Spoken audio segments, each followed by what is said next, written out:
নমস্কাৰ জেআৰজি ব্লগলৈ সকলোকে স্বাগতম জনাইছোঁ। পুনৰবাৰ গাঁও প্ৰধানৰ পদ খালী হৈছে। এই পদসমূহ কোন কোন জিলাত খালী হৈছে আৰু পদসমূহৰ বাবে যোগ্যতা কি লাগিব আৰু আবেদনৰ শেষ তাৰিখ কি সেই সম্পৰ্কে আজি ভিডিঅ'টোত আমি আলোচনা কৰিম। এখন হ'ল চৰকাৰী বিজ্ঞাপন। দৰং জিলাত খালী হৈছে ৭৩টা গাঁও প্ৰধানৰ পদ। এই পদসমূহৰ বাবে আবেদন কৰিব পাৰিব বিশেষকৈ দলগাঁও ৰাজহ চক্ৰ, মঙলদৈ ৰাজহ চক্ৰ, শিৱজৰা ৰাজহ চক্ৰ, পথাৰীঘাট ৰাজহ চক্ৰ আৰু পূব মঙলদৈ ৰাজহ চক্ৰৰ জনসাধাৰণে। এই ৰাজহ চক্ৰকেইটাৰ ভিতৰত লাট নংবোৰ আপোনালোকে চাই ল'ব। লাট নং 5ত আছে মৌজাৰ নাম পশ্চিম দলগাঁও, গাঁৱৰ নাম হ'ল দুৱাৰাপাৰ আৰু ডংপাৰা। এই পশ্চিম দলগাঁও, শিমলুগুৰি, কাছাৰী গাঁও আৰু 1 নং মাছগাঁও।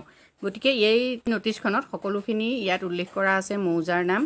আপোনালোকে মৌজাৰ নামবিলাক চাই ল'ব, গাঁৱৰ নাম চাই ল'ব আৰু তাৰপিছত আপোনালোকে এই পদসমূহৰ বাবে আবেদন কৰিব পাৰিব। এতিয়া এই পদসমূহৰ বাবে কোনে কোনে আবেদন কৰিব পাৰিব? বিশেষকৈ যিসকলৰ অকল 10ম শ্ৰেণী উত্তীৰ্ণ হৈছে আৰু বয়স যাৰ 30 বছৰ ওপৰত তেওঁলোকে এই পদসমূহৰ বাবে আবেদন কৰিব পাৰিব। অৰ্হতাসমূহ ইয়াত উল্লেখ আছে, আপোনালোকে চাই লওক।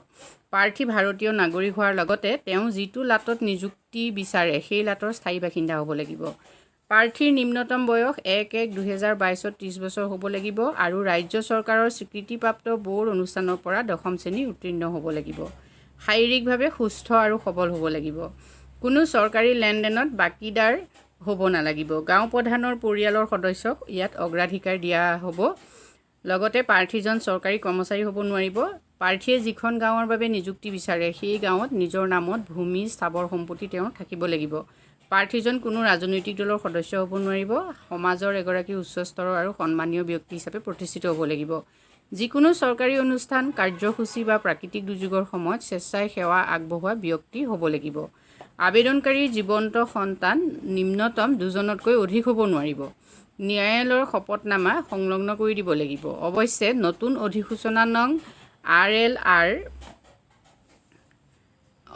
187/2007 PT 24/19/7/2009 তাৰিখৰ আগত প্ৰযোজ্য নহ'ব। গতিকে এইখিনি আপোনালোকে চাই ল'ব আৰু এইখিনি যদি আপোনালোকৰ অৰ্হতা আছে তেতিয়াহ'লে আপোনালোকে এই পদসমূহৰ বাবে আবেদন কৰিব পাৰে। আবেদন পত্ৰখন এখন চাওক আপোনালোকে, গাঁৱৰ নাম আৰু লাট নং, যিখন গাঁও লাটৰ বাবে আবেদন কৰিব বিচাৰিছে সেইখিনি ইয়াত দিছে। আবেদনকাৰীৰ নাম, পিতাৰ নাম, স্থায়ী ঠিকনা, শিক্ষাগত অৰ্হতাৰ প্ৰমাণপত্ৰ। এতিয়া আপোনালোকক লাগিব শিক্ষাগত অৰ্হতাৰ প্ৰমাণপত্ৰ, তাৰপিছতে বয়সৰ প্ৰমাণপত্ৰ যিহেতু আপোনালোকৰ মেট্ৰিক পাছ কৰা যিখন চাৰ্টিফিকেট সেইখনতে হৈ যাব। উক্ত লাটৰ বাসিন্দা হয়নে নহয় তাৰ প্ৰমাণপত্ৰ, জাতি প্ৰমাণপত্ৰ দিব লাগিব। ৰাজহুৱা কামৰ অৱদানৰ প্ৰমাণপত্ৰ দিব লাগিব। লগতে আপোনাৰ মাটিৰ যি দাগ নং, পত্ৰা নং সেইখিনি আপোনালোকে সেইখিনি দিব লাগিব। পূৰ্বৰ গাঁও প্ৰধানৰ পৰিয়ালৰ সদস্য নেকি? যদি হয় তেতিয়াহ'লে আপুনি মৌজাদাৰৰ প্ৰমাণপত্ৰ দিব লাগিব। কোনো চৰকাৰী লেনদেনত বাকীদাৰ নেকি? প্ৰমাণপত্ৰ দিব লাগিব। বৰ্তমান পেচা আপোনাৰ কি সেই ক্ষেত্ৰতো আপোনালোকে উল্লেখ কৰিব লাগিব। গতিকে এই আবেদন পত্ৰখন পূৰণ কৰি আপোনালোকে গাঁও প্ৰধানৰ পদৰ বাবে আবেদন কৰিব পাৰে।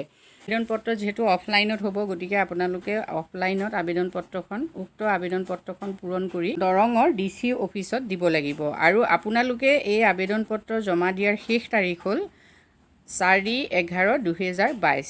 গতিকে 4-11-2022ৰ আগত দৰং জিলাৰ DC অফিচত আবেদন পত্ৰ জমা দিব লাগিব। আজি ভিডিঅ'টোত আমি ইমানখিনি তথ্যই আপোনালোকলৈ আগবঢ়াইছোঁ। যদি আপোনালোক এই তথ্যখিনিৰ পৰা উপকৃত হৈছে তেতিয়াহ'লে কমেণ্ট কৰি জনাব। ধন্যবাদ।